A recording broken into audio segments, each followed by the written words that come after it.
ये एनसीईआरटी का 8.1 का क्वेश्चन नंबर 1 है। और ये क्वेश्चन क्या कहता है? In a triangle A B C right angle at B. कोई ट्राइंगल ए बी सी है बच्चे, जिसमें हमारा क्या है, बी राइट एंगल है, तो बी को राइट एंगल पहले बना दो। बच्चे ए और सी, तो ए और सी को कहीं भी लिख दो। आप ए को यहाँ लिख दो और सी को यहाँ लिख दो, कोई फर्क नहीं पड़ता है। बट आप ही के फ्रेंड क्या करेंगे, कहेंगे नहीं मैं सी यहाँ लिखूंगा और ए यहाँ लिखूंगा, तो क्या दोनों के आंसर अलग आएंगे? चलिए देख लेते हैं। ए बी कितना है, 24 सेंटीमीटर, तो ये रहा ए बी और इसकी वैल्यू हमें दिया है 24 सेंटीमीटर। और बी सी कितना दिया है, 7 सेंटीमीटर। सिमिलरली ए बी कितना दिया है, 24 सेंटीमीटर, और यहाँ पे बी सी क्या हुआ, 7 सेंटीमीटर।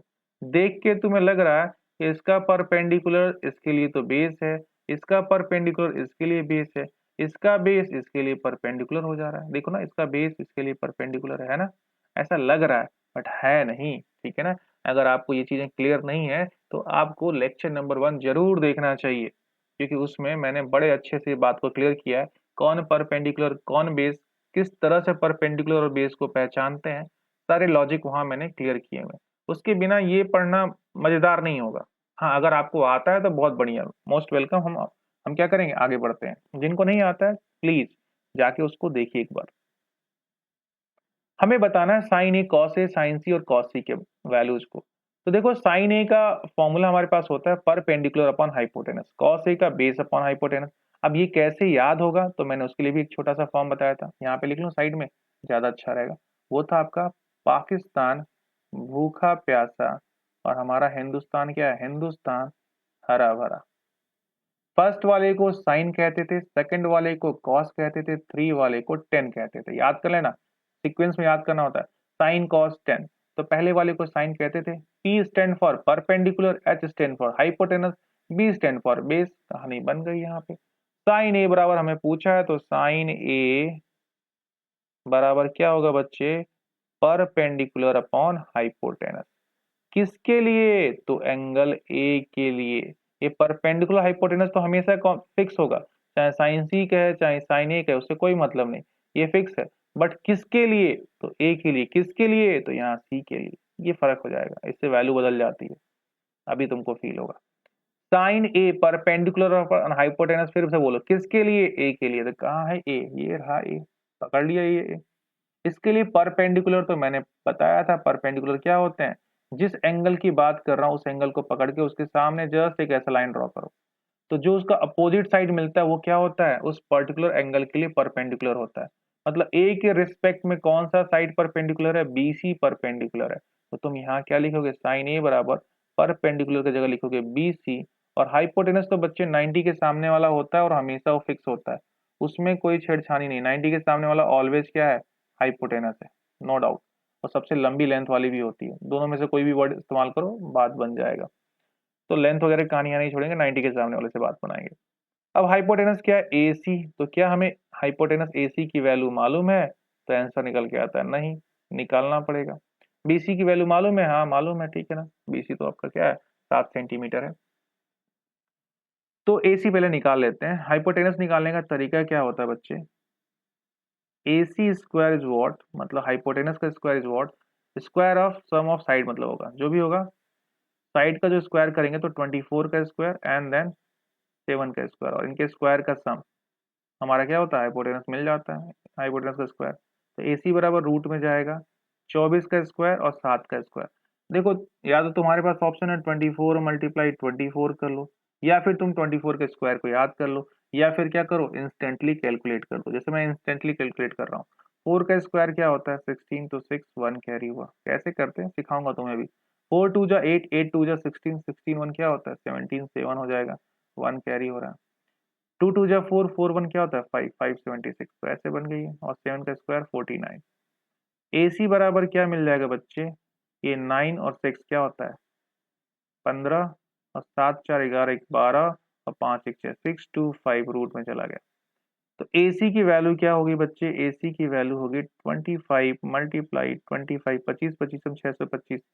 अब ये सब हमें याद है तो हम लिख दे रहे हैं। ए सी बराबर क्या हो जाएगा, 25। क्या मिला, ए सी की वैल्यू आपको 25 करके मिल जाती है। तो ये था आपका कहानी एसी की वैल्यू की, हाइपोटेनस के थ्रू आपने निकाल लिया। अब यहाँ वैल्यू पुटअप कर दो, देखो कितना आसानी से हो जा रहा है। BC की वैल्यू कितनी है, 7 है, तो लिख दो 7, और AC की वैल्यू क्या निकल गई, 25। पहले का आंसर हो गया। दूसरे की बारी है cos A। अच्छा, इस ट्राइंगल के लिए साइन ए निकाला, इसमें भी तो फील कर लो, ये बनाया है ट्राइंगल, सर सही है या गलत है, मेरे दोस्त सही हैं, हम सही हो गए तो मेरे दोस्त भी सही हैं क्या? देखिए आपके दोस्त सही हैं या नहीं है। उन्होंने भी लिखा साइन ए, और इसके लिए फॉर्मूला उन्होंने लिखा परपेंडिकुलर अपॉन हाइपोटेनस। भैया ए के लिए परपेंडिकुलर कौन है, तो ए के सामने वाला, तो ये रहा BC। तो यहाँ भी परपेंडिकुलर BC मिला, और तुम्हें भी परपेंडिकुलर BC ही मिला। और हाइपोटेनस देखो तो 90 के सामने हाइपोटेनस AC, तो इस तरह से इनकी वैल्यू भी 7/25 है। तो चाहे इस ट्राइंगल को बना लो, चाहे इस ट्राइंगल को बना लो, कोई फर्क नहीं पड़ता। कंडीशन क्या था, बी को राइट एंगल करना, बस उसी को राइट एंगल कर देना। बाकी AC CA से कोई फर्क पड़ता नहीं हो, अपने आप को खुद को एडजस्ट कर लेता है, और वैल्यू वही आती है जो दूसरे केस में आई थी। तो मेरे ख्याल से ये वाले भी कंफ्यूजन दूर है, कहीं क्या लिखूं कैसे लिखूं, कुछ नहीं, फ्री हो, जैसे मन में है वैसे लिखो, बस बी को मत हटा देना। कॉस ए की बात करते हैं तो कॉस ए बराबर फॉर्मूला होता है, सेकंड नंबर वाले कॉस करते हैं बेस अपॉन हाइपोटेनस। अब ए के लिए बेस कौन है बच्चे, इसी ट्रायंगल में आ जाओ। भैया ये तो हमारा हाइपोटेनस हो चुका है AC, तो बचा क्या, ये 90 से एक ऐसे एंगल बनाएंगे, और ये इसको टच कर रहा है, तो ये बन जाएगा बच्चे बेस। तो इसको हम कहेंगे AB, adjacent side of angle. Angle के एडजेसेंट साइड कौन है, यही है आपके पास, AB है। ये तो हाइपोटेनस हो गया, तो ये वाले क्या है, AB एडजेसेंट साइड कहलाएंगे। अपॉन हाइपोटेनस, ये तो फिक्स है भाई, AB की वैल्यू क्या है 24, और AC क्या है 25, तो इसका आंसर हो जाएगा 24/25। ऐसे इस वाले में भी देख सकते हो, बेस अपॉन हाइपोटेनस किसके लिए भैया, ए के लिए बेस कौन होगा, ये देखो इसको टच कर रहा है, तो बेस कौन होगा, AB होगा, और हाइपोटेनस कौन होगा, AC होगा, तो उसके लिए भी 24/25 ही आएगा। किसी भी तरह जाओगे वैल्यू 24/25 ही आएगा। ओके, तो now we have a sine C and क्या है भैया, उसके बाद हमारे पास कॉस C है, तो उनको भी देख लेते हैं, साइन C और कॉस C को कैसे निकालेंगे, थोड़ा फील कर लेते हैं, प्रैक्टिस हो जाएगा।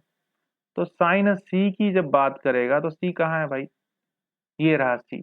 साइन का फॉर्मूला क्या होता है, ये तो फॉर्मूला कांस्टेंट है, ये नहीं बदलता है, परपेंडिकुलर अपॉन हाइपोटेनस, इसमें कोई बदलाव नहीं आने वाला है। बट अब जब साइड की नाम लिखेंगे या फिर वैल्यू पुटअप करेंगे वो बदलेगा, क्योंकि सी के लिए परपेंडिकुलर बोला है, तो सी के लिए परपेंडिकुलर के सामने वाला ए बी होगा, तो यहाँ पे लिखो ए बी, और हाइपोटेनस तो फिक्स है ए सी।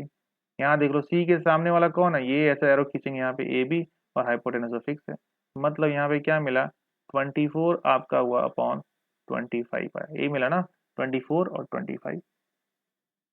कॉस सी की बात कर लो, तो कॉस सी क्या होता है, कॉस का फॉर्मूला होता है वो लिखोगे, सी से कोई मतलब नहीं है, बेस अपॉन हाइपोटेनस, बट किसके रिस्पेक्ट में, एंगल सी के रिस्पेक्ट में। तो एंगल सी को पकड़िए, और बेस क्या है बच्चे, तो ये रहा बेस, भाई इसको BC को टच कर रहा है, और हाइपोटेनस कौन है सी के लिए, तो 25 है, तो इस तरह से क्या हो जाएगा, 7/25 इज द राइट आंसर। इसमें भी देख लो भाई, सी के लिए बेस कौन है, ये देखो इसको टच कर रहा है, हाइपोटेनस तो फिक्स है, और उसके लिए फिर क्या होगा, हाइपोटेनस की बात करेंगे तो AC हाइपोटेनस है, तो 20 क्या होगा, 7/25 करके इसकी वैल्यू निकल के आ रही।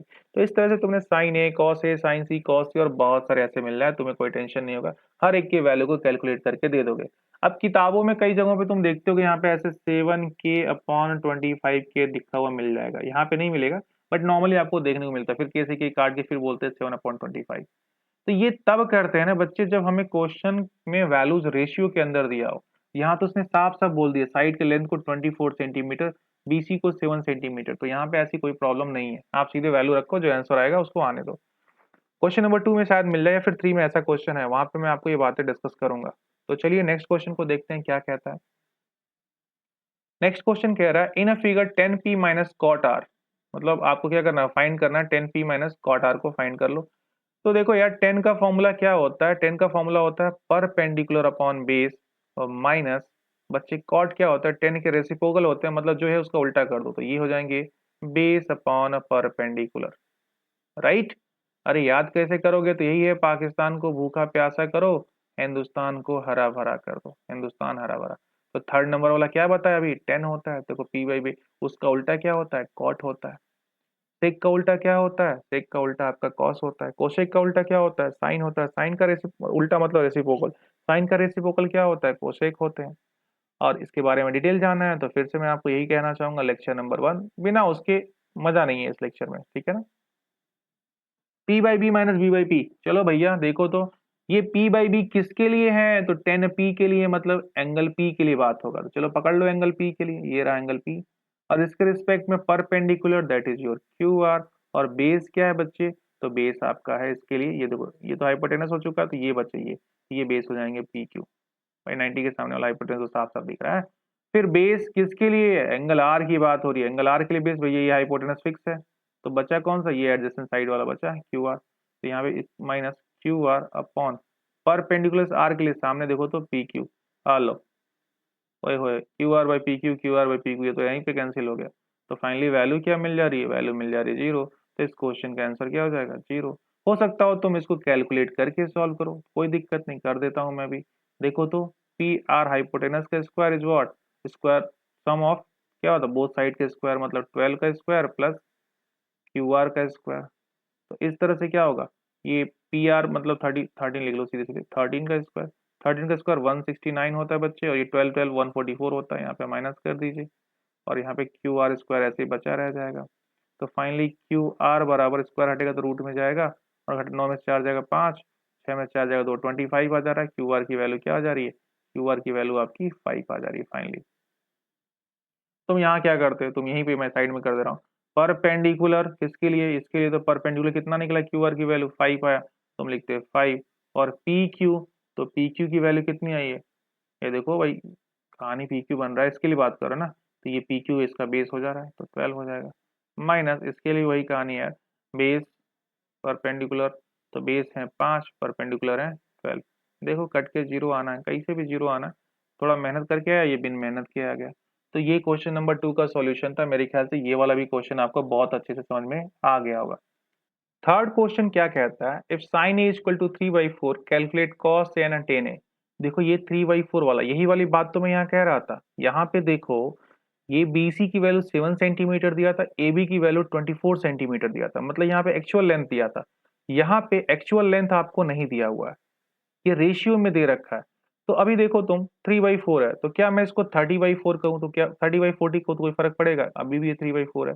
अगर मैं इसको 300/400 कहूँ तो कोई फर्क पड़ेगा, अभी भी वही है। मतलब ये 3/4 कुछ भी हो सकता है, that is multiple of something, मतलब किसी कांस्टेंट से हम मल्टीप्लाई करेंगे, जो 3 में मल्टीप्लाई करेंगे वही आपको 4 में भी मल्टीप्लाई करना पड़ेगा, और इस तरह से वो वैल्यू आपको मिलेगा। तो हमारी NCERT क्या सिखाती है कि ऐसे कंडीशन में जब आपको जो ट्राइगोनोमेट्री रेशियो की वैल्यू रेशियो में करके दे रखी है, 3/4 2/, जो भी करके आपको दे रहा है, तो उनको हम क्या करेंगे, जब बाहर सेपरेट करते हैं तो उसके साथ k का मल्टीप्लाई कर लेते हैं, 3k और 4k। जैसे यहाँ देखो 300:400, तो यहाँ पे अगर मैं सॉल्व किया 3:4 आया, तो इसमें किसी एक कॉमन नंबर से मल्टीप्लाई मल्टीप्लाई करके फिर से हम 300 ऑब्टेन कर सकते हैं। वो क्या है 100, 3 में 100 का मल्टीप्लाई करो देखो 300 मिल जाएगा, 4 में 100 का मल्टीप्लाई करो 400, इसलिए दोनों में ही k का मल्टीप्लाई करते हैं, अलग अलग नंबर्स का मल्टीप्लाई नहीं करते हैं। तो मेरे ख्याल से ये वाली पॉइंट क्लियर हो गई है। और एक और बात मैं आपको यहाँ बता दूं, जब भी ये इस तरह से वैल्यूज दिया हो साइन ए 3/4, तो जब तुम ट्राइंगल को ड्रॉ करते हो, बहुत इंपॉर्टेंट लाइन है ये, मतलब बच्चे बहुत गलतियां करते हैं इस चीज में। जब भी ये क्वेश्चन आप सॉल्व करते हो इस तरह के, और आपको जैसे यहाँ बोला हुआ है ना साइन ए, तो हमेशा याद रख लेना ये ए कभी भी यहाँ गलती से मत लिख देना। यहाँ लिख के क्वेश्चन सॉल्व करोगे तो कतई नहीं होने वाला, वो गलत तरीका है। वो तो फिर राइट एंगल पे तुमने ए ले लिया, मतलब 90 डिग्री रेशियोज की बात हो ही नहीं रही है, खत्म हो जाएगा, 1 आएगा उसका वैल्यू। तो ये गलत तरीका है। ए हमेशा आप या तो यहाँ लिख सकते हो या तो आप यहाँ लिख सकते हो, दोनों में से कहीं लिखोगे, बस राइट एंगल को छोड़ देना। या फिर आपको साइन ए बराबर 3/4 दे के आपसे पूछ रहा हो चलो साइन बी की वैल्यू बता दो, ठीक है ना, साइन, चलिए साइन ए तो वैल्यू दिया ही है, फिर कोसेक ए की वैल्यू आपसे पूछा हुआ है, देखो क्या क्या पूछ रहा है आपसे। फिर आपसे पूछ रहा है कोसेक बी की वैल्यू बता दो, मैं जानबूझ के ऐसे लिख रहा हूँ समझाने के लिए, टेन ए की वैल्यू बता दो, ठीक है ना, कॉट बी की वैल्यू बता दो, ऐसे लिखा हुआ है। तो ये क्वेश्चन, ये तो क्वेश्चन हुआ साइन ए, और इस वाले ऑप्शन में भी देख लो किसका पूछा है, साइन बी का पूछा है। बच्चे बी का पूछा है ना, तो बी भी यहाँ नहीं आ सकता है राइट एंगल पे, ये बात को ध्यान रखेंगे। क्या ध्यान रखेंगे, जो क्वेश्चन में पूछा है एंगल, उसको आप राइट एंगल नहीं बना सकते जब तक कि क्वेश्चन ने स्पेसिफाई नहीं किया वो राइट एंगल है, ठीक है ना। तो बी भी आपका राइट एंगल नहीं होता अगर क्वेश्चन के अंदर साइन बी का वैल्यू पूछ रहा होगा तो इस कंडीशन में सिर्फ सी के पास ऑप्शन मिलता है, वही राइट एंगल बनता है। बट यहाँ पे चलो ठीक है, ए की बात किया तो सिर्फ ए के बारे में ध्यान रखेंगे, ए को फोकस करेंगे, ए को हमें राइट एंगल पे नहीं रखना है। तो बाकी जहां मन करे वहां लिख दीजिए, कोई फर्क पड़ता नहीं है। यहाँ पे मैं बी लिख देता हूँ और यहाँ पे मैं सी लिख देता हूँ। तो ए के रिस्पेक्ट में 3 कौन है, 4 कौन है? तो ए के रिस्पेक्ट में बच्चे परपेंडिकुलर ये 3 और हाइपोटेनस ये 4। अरे देख लो भाई, कहाँ इतना परेशान हो रहे हो, दिमाग नहीं काम कर रहा है। देखिए साइन ए परपेंडिकुलर अपॉन हाइपोटेनस, परपेंडिकुलर के सामने 3 है और हाइपोटेनस के सामने 4 है, तो ये 3 हो जाएंगे बच्चे और ये 4 हो जाएंगे। और एक्चुअल में 3 हम नहीं लिखते हैं, हमें क्या लिखना चाहिए इसको, क्योंकि रेशियो वाला फॉर्म में, तो 3 के कहिए और 4 के कहिए। अब हमें कॉस है बेस अपॉन हाइपोटेनस, तो देखो यार ए के लिए बेस ये ए बी होगा, तो ए बी मिसिंग है तो पहले ए बी निकाल लेते हैं। तो कैसे निकालेंगे, तो पाइथागोरस थ्योरम इस्तेमाल करेंगे। हाइपोटेनस का स्क्वायर दैट इज योर 4 के स्क्वायर, ये देखो हाइपोटेनस यही है, AC 90 के सामने वाला, इक्वल टू व्हाट, यहाँ पे क्या करें 3 के स्क्वायर करेंगे, साइड के स्क्वायर का सम प्लस ए बी के स्क्वायर का। तो यहाँ से ए बी के स्क्वायर की वैल्यू क्या मिलेगी, ए बी स्क्वायर मिलेगा आपको 4 के स्क्वायर, 4 के का पूरे का होल स्क्वायर, ये इधर गया तो माइनस 3 के का होल स्क्वायर। अब यहाँ पे ए बी बराबर क्या हो जाएगा, अंडर रूट 4 के माइनस 3 के, तो 4 4 16 के स्क्वायर माइनस 3 3 9 के स्क्वायर। तो ए बी की वैल्यू क्या मिलेगी बच्चे, यहाँ पे √7 के स्क्वायर, के बाहर निकाल दीजिए क्योंकि स्क्वायर के फॉर्म में है, तो ये बन जाएंगे k√7। के को तो कटना है नो डाउट, बट ठीक है, एक दिखा दिया मैंने कि ऐसे आपके बुक में लिखे होते तो उसका लॉजिक क्या होता है, उसके पीछे लॉजिक क्या छुपे होते हैं। अब बच्चे वैल्यू को फटाफट बता दो, क्या बताना है भैया, कॉस ए का फॉर्मूला होता है बेस अपॉन हाइपोटेनस। कैसे याद करेंगे, वही पाकिस्तान भूखा प्यासा हिंदुस्तान हरा भरा, बन गया आपका बेस अपॉन हाइपोटेनस। अब बेस कौन है भैया, किसके लिए, ए के लिए बेस, तो देखो ये सामने वाला तो राइट क्या कहता है परपेंडिकुलर और हाइपोटेनस फिक्स है, तो बच्चा यही है बेस। वैसे भी देख लो इस एंगल को जब हम यहाँ पे ड्रॉप करते हैं तो ये इसका एडजेसेंट साइड बनता है, तो बेस यहाँ पे ए बी हो जाएगा, हाइपोटेनस फिक्स है वो तो ए सी है। ए बी की वैल्यू क्या होगी बच्चे, ए बी की वैल्यू अभी कैलकुलेट किया k√7, और बच्चे ए सी की वैल्यू क्या है 4 के है, तो ये के से के यहाँ खत्म, √7/4 इसका राइट आंसर आ जाएगा कॉस ए का। आपको बताना 10a, तो 10 का फॉर्मूला थर्ड नंबर वाला परपेंडिकुलर अपॉन बेस, ए के लिए बात हुआ है परपेंडिकुलर अपॉन बेस, तो कौन है ए के लिए परपेंडिकुलर, सामने वाला परपेंडिकुलर ये 3 के, और बच्चे बेस कौन है, तो ये नीचे वाला बेस है ए बी, जिसकी वैल्यू मैंने कैलकुलेट किया ए मतलब k√7 आ रहा है, तो के से के मर गया तो क्या बच गया बच्चे, 10a बराबर 3/√7। तो ये इस क्वेश्चन का क्या हो जाएगा, राइट आंसर हो जाएगा, जो 10a की वैल्यू 3/√7 करके आई। अब इसको और स्पेसिफाई कर दोगे, बहुत लोग क्या करेंगे, नहीं √7 को ऊपर नीचे मल्टीप्लाई कर दें तो ऐसे कर देंगे, तो ये √7/7 कर सकते हैं, कोई बात नहीं है, कोई फर्क नहीं पड़ता है। बट हाँ 10a का रेशियो 3/√7 करके मिला, और आपको कॉस का रेशियो क्या मिला √7/4। यहाँ पे एंगल बहुत मैटर करता है जब भी क्वेश्चन को सॉल्व करेंगे, तो उसको आप ध्यान देंगे। चलिए तो मेरे ख्याल से ये समझ में आ गया। नेक्स्ट क्वेश्चन को देखें क्या कहता है। क्वेश्चन नंबर 4 कहता है given 15 cot a is equal to 8 find sin a and sec a। मैं एक छोटा सा और क्वेश्चन यहाँ बढ़ा देता हूँ बच्चे, वो है sec b का, ठीक है ना। देखो यहाँ पे लॉजिक सिंपल इतना ही देना चाह रहा हूँ कि जब भी तुम ट्राइंगल बनाओ तो क्या क्या चीजों को सावधानी रखोगे ट्राइंगल बनाते समय। पहली कहानी तो राइट एंगल ट्राइंगल पहले मैं एक बना दूं यहाँ पे, ऐसे ये मेरा राइट एंगल ट्राइंगल बन के तैयार हो गया, ठीक है, ये 90 डिग्री है आपका, ओके। तो क्वेश्चन में देखो ए पूछा है, तो ए बच्चे राइट एंगल पे नहीं बन सकता है, जैसा कि अभी मैंने बोला। देखो यहाँ भी ए पूछा है तो नहीं बन सकता, ए तो ठीक है, ए के बारे में तो ऑलरेडी चर्चा हो चुकी है। बी भी बोला है तो मतलब बी को भी तुम राइट एंगल पे नहीं रख सकते हो। क्वेश्चन में जिस एंगल की भी चर्चा हो गई है, मतलब ए की वैल्यू दी है, बी पूछ रहा है, तो आप उसको राइट एंगल नहीं बना सकते हो। ये बात को ध्यान रखना, जिसको कैलकुलेट करना होता है वो कभी राइट एंगल नहीं बना होता है। अगर हाँ वैल्यू दिया है दैट्स अ डिफरेंट थिंग, बता रहा है क्वेश्चन में हाँ ऐसा कुछ है, कंडीशंस लगा रहा है तो बात अलग हो जाएगी। लेकिन अगर नहीं दिया और ऐसे रेशियोज के बारे में पूछ रहा है तो उस कंडीशन में बी को कभी भी राइट एंगल मत बनाना, उसको कहीं साइड में लिख देना। तो ए को अगर मैंने यहाँ रख दिया तो बच्चे बी अपने आप यहाँ आ जाएंगे, क्योंकि राइट एंगल तो बनना नहीं है, यहाँ पे सी आ जाएंगे, तो ए बी सी के फॉर्म में आपका आ गया। अब हम क्या करेंगे, इसको थोड़ा सा सिस्टमैटिक वे में लाओ। तो 15 कॉट ए कोई मतलब नहीं है, कॉट ए मेरे लिए काम का चीज है, तो कॉट ए इक्वल टू क्या हो जाएगा बच्चे, ये 15 नीचे जाएगा तो 8/15 हो जाएगा। और कॉट का फॉर्मूला क्या होता है, तो वो होता है बच्चे, अगर परपेंडिकुलर बेस होता है तो बेस अपॉन परपेंडिकुलर। याद करने का तरीका मैंने आपको बताया था, मतलब बताया है। पाकिस्तान भूखा प्यासा, हिंदुस्तान हरा भरा, ये है बच्चे 10, और इसका उल्टा कर देंगे तो हमें मिल जाएगा कॉट। परपेंडिकुलर अपॉन बेस तो उसका उल्टा हो जाएगा बेस अपॉन परपेंडिकुलर, जो कि यहाँ लिखा हुआ है। कॉट का फॉर्मूला होता है किसके लिए, ए के लिए। तो ये रहा ए के लिए बेस कौन है बच्चे, तो देखो ये तो हाइपोटेनस है ए बी, तो यही बचा है एडजेसेंट साइड ए सी, तो ए सी इनका बेस हो गया। परपेंडिकुलर, तो बच्चे परपेंडिकुलर कौन है इनके लिए, तो परपेंडिकुलर इनके लिए ए के लिए सामने वाला बी सी हो जाएगा। तो इस तरह से ए सी की वैल्यू क्या है बच्चे, 8k है, तो मैं k नहीं लिखता हूँ क्योंकि अल्टीमेटली k कट जाता है। देखो यहाँ पे k से k मर जा रहा था, तो कोई मतलब है नहीं लिखने का, अभी छोड़ते हैं। वो समझाने के लिए था कि हाँ ऐसे मतलब क्यों करते हैं, किताबों में लिखा है तो क्यों, क्या लॉजिक उसके पीछे, ये बताने के लिए मैंने वहां पे आपको समझा दिया था। 8 हो गया। अब यहाँ पे क्या है 15, तो ये 15k है, तो 15 लिख के काम चलेगा। अब हमें क्या करना है, साइन ए बताना, तो perpendicular upon hypotenuse, hypotenuse missing है, हाइपोटेनस कैलकुलेट करना है। तो हाइपोटेनस का कैलकुलेट करने का तरीका है ए बी का स्क्वायर मतलब हाइपोटेनस का स्क्वायर, देन साइड के स्क्वायर का सम, 8 के स्क्वायर प्लस 15 का स्क्वायर। तो ए बी बराबर क्या हो जाएगा बच्चे, √8 का स्क्वायर 64, 15 का स्क्वायर 225। अभी जोड़ जाड़ दो तो ए बी क्या हो जाएगा, √289। तुमको एट लीस्ट मैं आपको सजेस्ट करता हूँ 30 तक स्क्वायर रूट आप याद रखिए। तो 289 का स्क्वायर रूट जब निकालोगे तो क्या वैल्यू मिलेगा, आपको वैल्यू मिल जाता है 17। तो ए बी की वैल्यू हमारे पास क्या हो गई, 17 हो गई।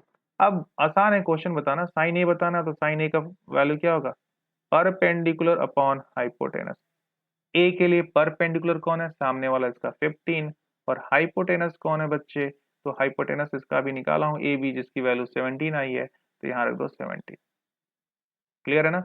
ऐसे ही आपको सेक ए की बात करनी है, तो सेक ए बराबर क्या होता है बच्चे, कॉस का रेसिप्रोकल होता है, कॉस होता है बेस अपॉन हाइपोटेनस, ये हो जाएंगे हाइपोटेनस अपॉन बेस। हाइपोटेनस देखो यहाँ पे 17 दे रखा है, किसके लिए बेस बच्चे, ए के लिए बेस, तो ए का बेस कौन है, यही है ए सी, तो इसकी वैल्यू हो जाएगी 8। अब अगली बारी किसका मैंने बोला, सेक बी की बात कर दी, तो सेक बी चले जाओ यहाँ पे भैया। सेक बी का फॉर्मूला अभी भी क्या है आपका, हाइपोटेनस अपॉन बेस ही होगा। तो इसके लिए हाइपोटेनस तो फिक्स है, चाहे कोई भी हाइपोटेनस फिक्स होता है, वो तो आपका ए बी होगा जो कि 17 होगा। हाँ बेस बदल गया, अब बेस कौन है, अब बेस इसका एडजेसेंट साइड वाला ये है, तो बेस बी सी हो गया, जिसकी वैल्यू है आपकी 15। तो मुझे नहीं लगता है कि अब तुम्हें इस तरह का रेशियो दे के पूछे तो तुम्हें कोई परेशान कर सकता है कि वैल्यू क्या होगी। हर रेशियो का तुम्हें आंसर बड़े आसानी से निकालने आ चुका है मेरे ख्याल से। अगर नहीं आता है तो अभी बहुत सारे क्वेश्चन पड़े हैं जहाँ पे रेशियो रेशियो ही करना है, तो उसमें हम देखेंगे। नेक्स्ट क्वेश्चन क्या कहता है, given sec theta 13/12 calculate all other trigonometry ratios. देखो यार तुम्हें तो सेक थीटा की वैल्यू बता दिया, और बचे जो ट्राइगोनोमेट्री रेशियोज हैं कौन कौन से बच गए, साइन बच गया, कॉस बच गया, टेन बच गया, कॉट बच गया बच्चे, कोशेक बच गए, ये सब बचे हुए हैं। इनके रेशियोज को फाइंड आउट करना है। यहाँ जो ये थीटा दिया हुआ बच्चे, ये थीटा स्टैंड कर रहा है एंगल को लेके। जितने भी ट्राइगोनोमेट्री रेशियोज तुम देखते हो, तुम लिखते हो साइन बी, ये बी क्या होता था, नाम के बाद जो भी रेशियो के बाद नाम आते हैं वो एंगल होते थे।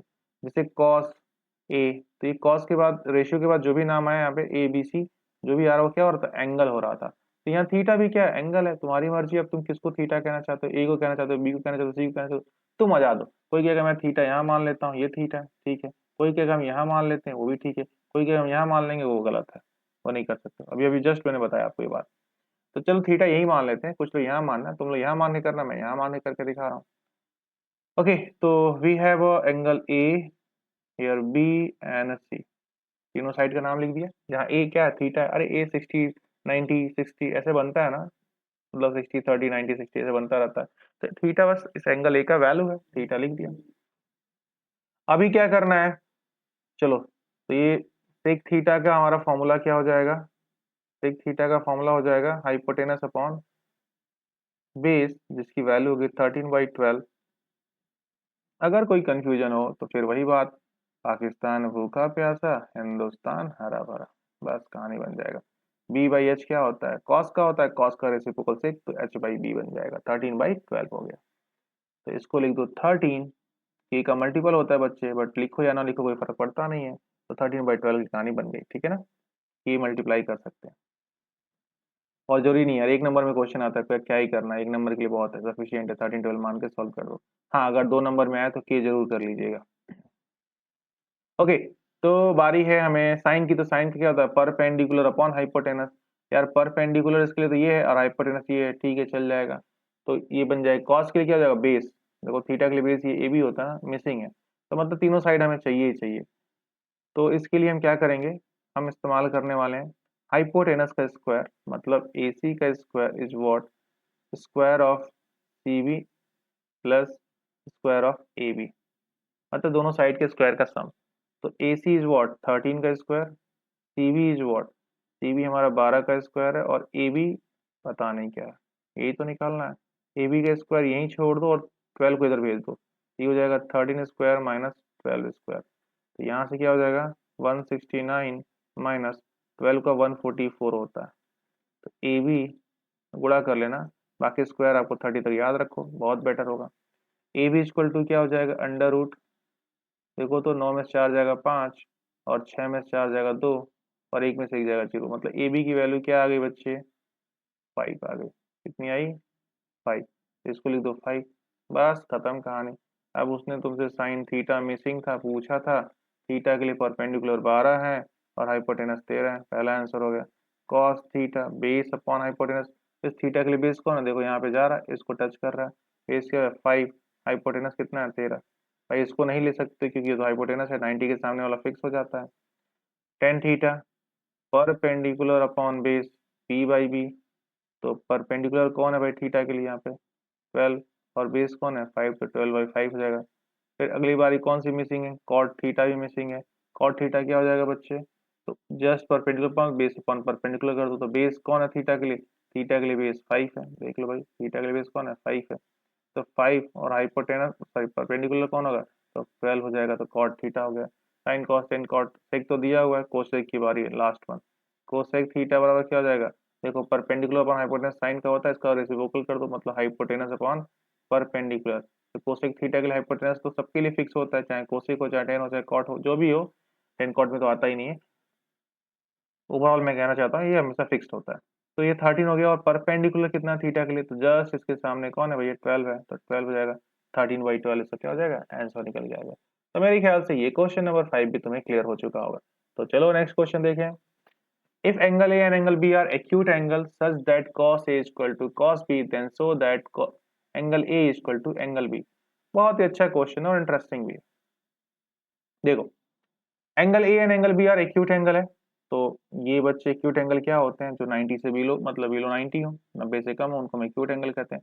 एक पहले ट्राइंगल बना ले, ठीक है चलेगा, दौड़ेगा, है ना, ठीक है। तो ये ए हो जाएगा, इसे हम बी कहेंगे, इसे हम सी कह लेते हैं। Angle A and angle B are acute angle, तो गलत हो गया क्योंकि बी को मैंने 90 बना दिया, ये सब ध्यान देना रहता है। तो यहाँ पे बी कहाँ आ जाएगा, यहाँ आ जाएगा, क्योंकि एक्यूट एंगल बोला 90 से कम, तो ए और बी ये 90 से कम है ना, ये तो 90 हो जा रहा है, तो 90 वाले को आप नहीं रख सकते हो, सावधानी रखनी है और कुछ नहीं है। Acute angle such that cos A बराबर है कॉस बी के, हमें गिवन क्या है बच्चों, गिवन है कॉस ए बराबर कॉस बी, ये हमें डाटा दे रखा हुआ है, इसका यूज करेंगे। Then so that angle A बराबर है एंगल बी के, क्या प्रूव करना है तुमको, प्रूव करना है angle A equal to angle B. देखो कितना आसान होता है ऐसे क्वेश्चन को सॉल्व करना। जो भी प्रूफ करने वाला चीजें होता है ना, जैसा कि मैंने कहा था आइडेंटिटीज, उसमें आपको बहुत प्रूफ करने को मिलेगा, तो उसके लिए हमें नकल करना होता है, जो क्वेश्चन दिया था उसी को उठा लो, गिवन अब क्या ही कर सकते हो, कुछ तिगड़म भिड़ी नहीं रहा, क्या करूं क्या नहीं करूं कि एंगल ए एंगल बी के बराबर हो जाए। तो मेरे पास एक चीज गिवन डाटा, इसको उठा लेते हैं, क्वेश्चन को नकल करते हैं, कॉस ए की वैल्यू निकाल लेते हैं और कॉस बी की वैल्यू निकाल लेते हैं, ठीक है ना, बाकी जो होगा सो देखा जाएगा। तो कॉस ए मैंने यहाँ लिखा, और कॉस ए का फॉर्मूला होता है बच्चे बेस अपॉन हाइपोटेनस। तो इस ए के लिए बेस देखो तो कौन है, ए सी है, और हाइपोटेनस कौन है भाई, ए बी है, इसे कह दूं equation number 1। Similarly cos B दिया हुआ था, तो कॉस बी बराबर निकाल लो, क्या हो जाएगा बच्चे, कॉस बी के लिए क्या हो जाएगा बेस अपॉन हाइपोटेनस, तो बेस हो गया बी सी, और हाइपोटेनस तो ए बी फिक्स है। ये हो गया क्वेश्चन नंबर 2। अब देखो तो कितना आसान हो गया क्वेश्चन, गिवन है ना कॉस ए बराबर कॉस बी के, तो by equation first and by equation first क्या बोलते हैं, क्योंकि हमें क्या है गिवन है, given cos a is equal to cos b, ये आपको दिया हुआ है। In that case cos a की वैल्यू क्या है, ac बाई ए बी बराबर cos b की वैल्यू क्या निकल के आया बच्चे, cos b की वैल्यू निकल के आया bc बाई ए बी। तो ये तो देखो ए बी से ए बी मर गया, तुम्हारे पास क्या मिल गया, ac बराबर है bc के। तो इस तरह से तुमने AC साइड को BC साइड के बराबर कर दिया। और तुम्हें दो प्रॉपर्टी याद आ रही होंगी, अगर किसी ट्राइंगल के ये दो साइड्स बराबर होते थे बच्चे, तो आप रखते थे ये एंगल भी ये एंगल बराबर होगा, और ऐसे ट्राइंगल को हम क्या नाम देते थे, आइसोसेलेस ट्राइंगल कहते थे ना, भूल गए? तो अभी तो याद आ गया ना, इसे हम लोग आइसोसेलेस ट्राइंगल कहते हैं।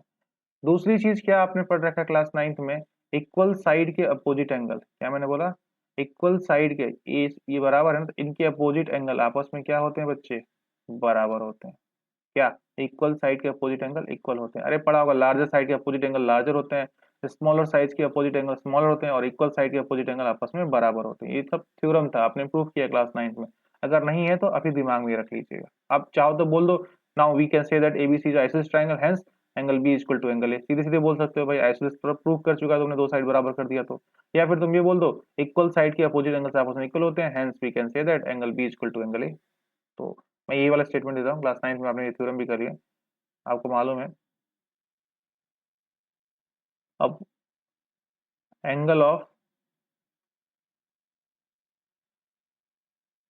अपोजिट एंगल ऑफ, ठीक है ना, यहाँ पे क्या जोड़ दीजिएगा, opposite angle of equal side are equal, ठीक है ना, हेंस आप क्या कर लोगे, देयरफॉर आप कह सकते हो एंगल ए बराबर है एंगल बी के। चाहो तो आप ये वाला भी स्टेटमेंट उठा सकते हो, आइसोसेलेस वाला, जो मर्जी करे तुम वो करना।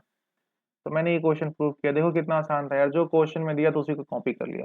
कॉस ए दिया था, कॉस बी दिया था, चलो कॉस ए का वैल्यू क्या होता है, कॉस बी की वैल्यू क्या होता है, दोनों को आपस में क्या कर दिए, इक्वेट कर दिए। भाई दिया है ना कॉस ए कॉस बी की बराबर, तो भाई लेफ्ट साइड बराबर है तो राइट साइड को भी बराबर होना होगा, तो राइट साइड बराबर हो गया, कट गया जो कटना था, जो बचा उसके हिसाब से देखने को मिला ये ट्राइंगल आइसोसेलेस ट्राइंगल है, क्वेश्चन सॉल्व कर दिया, खत्म हो गया, मतलब फाइनली ए और बी के बराबर हो गया। तो होपफुली ये क्वेश्चन भी आपको समझ में आ गया होगा, बहुत इजी क्वेश्चन था, 1 मार्क्स वाले क्वेश्चन है ये सब। Question number 7, cot theta is equal to 7/8, evaluate 1 plus sin theta 1 minus sin theta 1 plus cos theta 1 minus cos theta।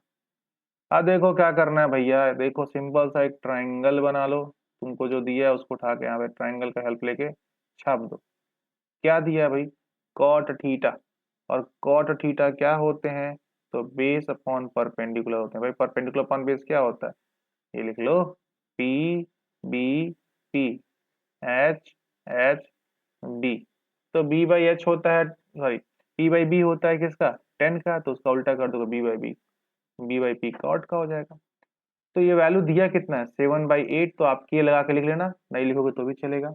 Theta किसी को तो मानना पड़ेगा, चलो थीटा इस बार इसको मान लेते हैं। ये सामने मतलब पर बेस बोला है, तो बेस कौन हो जाएगा, ये आपका हो गया, मान लो इसको बोलते हैं बी, इसे बोल देते हैं ए, चलो चलेगा, ये इसको बोल देते हैं सी। तो बी तो 90 है, तो इसके बारे में छोड़ दो। अब ये बेस बोला है, तो इस थीटा के लिए बेस कौन है, देखो ये हाइपोटेनस फिक्स है 90 के सामने वाला, ये किसको टच कर रहा है, इसको टच कर रहा है, तो बेस हो गया ए बी, ए बी की वैल्यू है 7। और परपेंडिकुलर थीटा के सामने वाला क्या होता है, परपेंडिकुलर, तो बीसी क्या हो जाएगा आपका, 8 हो जाएगा। हाइपोटेनस निकाल सकते हो क्या, भाई साइन में हाइपोटेनस चाहिए ना फॉर्मूले के अंदर, तो हाइपोटेनस निकाल लेते हैं, कितना आसानी से हो जाएगा, देखो तो ए सी का square is what, sum of side का स्क्वायर, तो 7 का स्क्वायर प्लस 8 का स्क्वायर। तो ए सी बराबर क्या हो जाएगा बच्चे, अंडर रूट 49 प्लस 64, 9 4 15 AC, और 6 4 10 1 11, देखो तो 9 और 4, ये 13 हो जा रहा है बच्चे, माफ करना 15 बोल रहा हूँ, और 6 4 10 1 11, 113। AC की वैल्यू कितनी आई, अंडर रूट 113, ये बच्चे आ गया रूट 113, और कुछ नहीं। अब हमें बात करनी है 1 plus sine theta 1 minus sign theta का। तो यहाँ पे हम क्या करेंगे, अच्छा ये देखो 1 plus sine theta 1 minus sine theta, इसको मैं ए कह दूं 1 को, तो यहाँ भी 1 है, इसको भी ए कहना पड़ेगा। अगर मैं साइन थीटा बराबर बी मान लूं, तो ये भी बी बन जाएगा। तो देखो तो एक ब्रैकेट में ए प्लस बी, एक ब्रैकेट में ए माइनस बी, फॉर्मूला अगर याद है तो फॉर्मूला होता है ए स्क्वायर माइनस बी स्क्वायर। तो इसको सीधे सीधे ऊपर वाले को हम कह सकते हैं ए स्क्वायर मतलब 1 का स्क्वायर और बी स्क्वायर मतलब साइन स्क्वायर थीटा। और बच्चे यहाँ साइन माइनस लगता है ना कि प्लस, ठीक है ना, तो माइनस हो जाएगा ए स्क्वायर माइनस बी स्क्वायर फॉर्मूले पे टूट गया। अपॉन नीचे देखो तो यहाँ भी वही कहानी है, इसको ए बोल दूं तो ये बी बन जाएगा, अगर इसको ए बोला हूँ तो यहाँ पे ये बी वाला है, तो ए प्लस बी ए माइनस बी, फिर इसका भी फॉर्मूला वही बन जा रहा है। मल्टीप्लाई कर दो तो क्या मिलेगा, ए स्क्वायर जो कि 1 स्क्वायर है, बी स्क्वायर जो कि कॉस स्क्वायर थीटा। बच्चे कंफ्यूज मत हो जाना, कॉस थीटा का होल स्क्वायर कहूँ चाहे कॉस स्क्वायर थीटा का बोलो, दोनों का मतलब एक ही होता है, अलग नहीं होता है, ठीक है ना।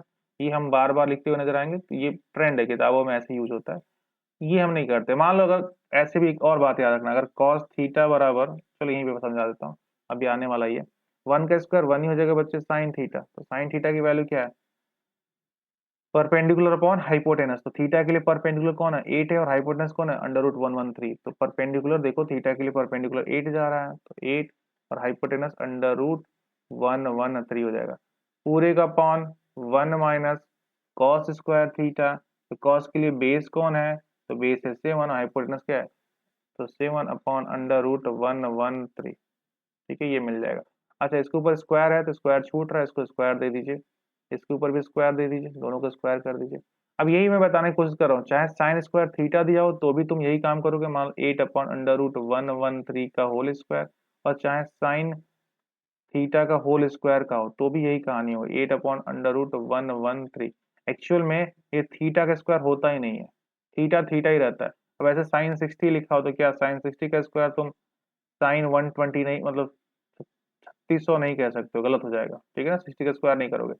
ये स्क्वायर सिर्फ इसके लिए होता है, मतलब साइन के जो रेशियो होते हैं उनके लिए होता है। मतलब साइन का वैल्यू 3/4 दिया है, साइन ए बराबर 3/4, अगर मुझे स्क्वायर करना है तो साइन ए का होल स्क्वायर करेंगे तो इधर वाला भी स्क्वायर करेगा तो 9 बाई क्या हो जाएगा 16 होगा। ए का स्क्वायर हम नहीं करते हैं, सिंपल से ये स्क्वायर यहीं पे साइन के रेशियो का हम स्क्वायर करते हैं, जो भी रेशियो होता है उसका स्क्वायर करते हैं। तो फुली ये बात समझ में आ गई होगी कि ये साइन स्क्वायर थीटा का हो चाहे साइन थीटा का होल स्क्वायर का हो, उसका मीनिंग एक ही होता है, जिसमें सिर्फ और सिर्फ क्या होता है, रेशियोज का स्क्वायर करते हैं, यहाँ पे दिए हुए एंगल का स्क्वायर नहीं करते हैं। आ जाओ वापस, अब यहाँ पे क्या हो जाएगा बच्चे, 1 माइनस 8 का स्क्वायर 64, और रूट वाला यहाँ हट जाएगा तो 113, कोई भी चीज रूट में उसका स्क्वायर करेंगे तो बाहर आ जाता है। ये 1 माइनस 7 का स्क्वायर 49, ये हो जाएगा बच्चे 113। तो यहाँ पे देखो एलसीएम ले लीजिए, तो एलसीएम यहाँ पे सिंपल सा मल्टीप्लाई कर दो यार, अब क्लास में बढ़ गया आपका, हायर क्लासेस में आ गए हो तो करने आना चाहिए। 113 मल्टीप्लाई करेंगे, इसमें जो भी साइन होता है उसके साथ जिससे रहता है उसको नीचे उतार देते हैं, मतलब इसमें कोई मल्टीप्लाई नहीं होता है, और ये 113 आ जाएगा पूरे का पॉन, ये 113, ठीक है ना, सेम वही कहानी, माइनस 49 पूरे का पॉन 113, ये तो कैंसिल हो गया, तो फाइनली 13 में से 6 जाएगा, 6 6 4 10 3 13, मतलब 9 हो जा रहा है ना। और बच्चे यहाँ पे क्या हो रहा है, 10 बज रहा है, 10 में से 6 जाएगा 4, तो 49 बज रहा है, घटा लेना यार, तुमको घटाने आना चाहिए। 13 में से 9 जाएगा कितना, 9 4 13 4 हो जाएगा बच्चे, और यहाँ पे कितना बच गया, 10 में से 4 जाएगा 6, तो ये 64 बन जा रहा है आपका, ठीक है ना। तो इस तरह से 49/64 क्या हो जाएगा, इस क्वेश्चन का आंसर निकल के आ जाता है। कितना सिंपल सा कहानी था। इसी सेगमेंट का क्वेश्चन नंबर 2 देखो, कैलकुलेशन जरूर देख लीजिएगा, कॉट स्क्वायर थीटा पूछा है, क्या पूछा है, कॉट स्क्वायर थीटा का वैल्यू कितना होगा। तो जैसा कि मैंने कहा कॉट स्क्वायर थीटा में क्या करेंगे हम लोग, चाहे ये लिखूं चाहे ये लिखूं, इसमें एंगल का स्क्वायर नहीं करते, जो भी इसके रेशियो निकलते हैं उसको स्क्वायर करते हैं। तो कॉट थीटा क्या होता है बच्चे, बेस अपॉन परपेंडिकुलर, तो बेस क्या है आपके, बेस है 7 और परपेंडिकुलर क्या है 8, तो 7/8 का स्क्वायर, यहाँ से देखो तो 7 का स्क्वायर 49 और 8 का स्क्वायर 64, तो कॉट स्क्वायर थीटा की वैल्यू क्या मिली 49/64, इसका ये क्या हो जाएगा, आंसर हो जाएगा। तो होपफुली ये क्वेश्चन नंबर 7 भी आपको बहुत अच्छे से आ गया होगा। तो चलिए नेक्स्ट क्वेश्चन देखा जाए क्या है। नेक्स्ट क्वेश्चन कहता है if 3 cot a equal to 4 check whether 1 minus tan square theta 1 plus tan square theta equal to cos square A minus sine square A. तो एक बार लेफ्ट हैंड साइड और राइट हैंड साइड को लेकर 1 1 करके solve करेंगे, दोनों की वैल्यू अगर आपस में बराबर है तो कहेंगे हाँ ठीक है करता है, वरना नहीं है, सिंपल सा। अच्छा यहाँ पे कॉट ए बराबर 3 cot a बराबर 4 दिया है, तो कॉट ए का हम रेशियो यहाँ से निकाल सकते हैं बड़े सिंपली वे में, कॉट ए इक्वल टू क्या हो जाएगा बच्चे 4/3, और कॉट का फॉर्मूला क्या होता है, तो यही पाकिस्तान भूखा प्यासा हिंदुस्तान हरा भरा, तो P/B 10 का होता है, तो उल्टा कर दो B/P क्या हो जाएगा आपका कॉट हो जाएगा। अब देखो इतने बार मैंने लिख दिया ना, ये तुम्हारे भेजे में घुस गया होगा। बस शर्त ये है कि तुम कल उसको पढ़ना मत छोड़ दो। छोड़ दोगे तो फिर तो गायब होना ही होना है। 2-3 दिन तक लगातार इसका यूज करो, फिर दिमाग में एकदम बैठ जाएगा, कहीं नहीं जाने वाला। यहाँ ट्राइंगल बना लो और ट्राइंगल उसके हिसाब से फिर नोट कर लो। अब ये राइट एंगल हो गए बच्चे, तो राइट एंगल को आप ए नहीं कह सकते हो क्योंकि यहाँ पे ए बोला है, तो ए को मैंने यहाँ बोल दे रहा हूँ। और यहाँ बी आ जाएगा बच्चे, और यहाँ पे सी हो जाएगा। तो इस कंडीशन में कॉट ए के लिए क्या है बच्चे, बेस। ये बच्चे क्या है, ये बेस है। तो बेस कितना है ए के लिए, ए के लिए बेस यही है 4 है। और परपेंडिकुलर क्या है 3, तो इसके सामने वाला परपेंडिकुलर होगा तो ये 3 हो जाएगा। तो बच्चे ए सी, तो ए सी निकाल दो क्योंकि यहाँ ए सी की जरूरत पड़ भी रही है। 10 की केस में तो ए सी की जरूरत नहीं पड़ेगी, यहाँ पे उल्टा करके बात बन जाएगा, कॉस में चाहिए, ठीक है। तो चलो ए सी निकाल लेते हैं। हाँ थोड़ा समय बच जाता अगर नहीं निकालना होता तो। ए सी स्क्वायर बराबर क्या, साइड के स्क्वायर का सम, 3 स्क्वायर 4 स्क्वायर।